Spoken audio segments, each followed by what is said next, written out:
চীনের হাতে হাজারো পরমাণু বোমা থাকায় দুশ্চিন্তায় যুক্তরাষ্ট্র। পেন্টাগনের দাবি, চীনের অস্ত্রভাণ্ডারে ৬০০র মতো পরমাণু অস্ত্র রয়েছে। এবছরেই অন্তত ১০০টি পরমাণু অস্ত্র বাড়িয়েছে চীন, আর ২০৩০ সালের মধ্যে তা হাজারে পৌঁছানো লক্ষ্যমাত্রা নিয়েছে দেশটি। ২০৩৫ সাল নাগাদ পরমাণু অস্ত্রভাণ্ডার বাড়ানোর পরিকল্পনা রয়েছে বেইজিংয়ের। ২০২৪ সালে প্রতিরক্ষা খাতে চীন $২২,৪০০ কোটি বাজেট ধার্য করেছে, যা চীনের প্রকৃত বাজেটের অন্তত ৪০% বেশি, আর মার্কিন প্রতিরক্ষা বাজেটের প্রায় অর্ধেক।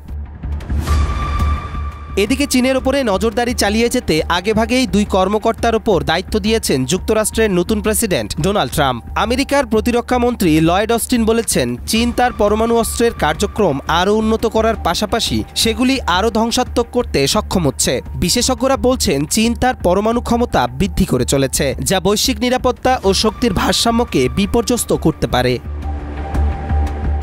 চীনের সাম্প্রতিক পরমাণু অস্ত্রের উন্নয়ন পরিকল্পনা বিশ্বের অন্যতম প্রধান শক্তি হিসেবে দেশটির ক্ষমতা বৃদ্ধির ইঙ্গিত দেয়। আমেরিকান কর্মকর্তারা আশঙ্কা করছেন, চীন দ্রুত একটি বড় আকারের পারমাণবিক অস্ত্রভাণ্ডার তৈরি করতে পারে, যা বৈশ্বিক শক্তির ভারসাম্যকে অস্থিতিশীল করতে পারে। অন্যদিকে চীন বলছে, তার পরমাণু অস্ত্রের উন্নয়ন প্রতিরক্ষা উদ্দেশ্যই এবং এটি কখনোই আক্রমণাত্মক উদ্দেশ্যে ব্যবহৃত হবে না। তবে আন্তর্জাতিক বিশ্লেষকরা বলছেন, চীনের লক্ষ্য বিশ্বশক্তি হিসেবে তার অবস্থান আরও দৃঢ় করা এবং এমন এক পরিস্থিতি তৈরি করা যেখানে তারা প্রতিরক্ষা ও আক্রমণের ক্ষেত্রে বেশি সক্ষম হবে।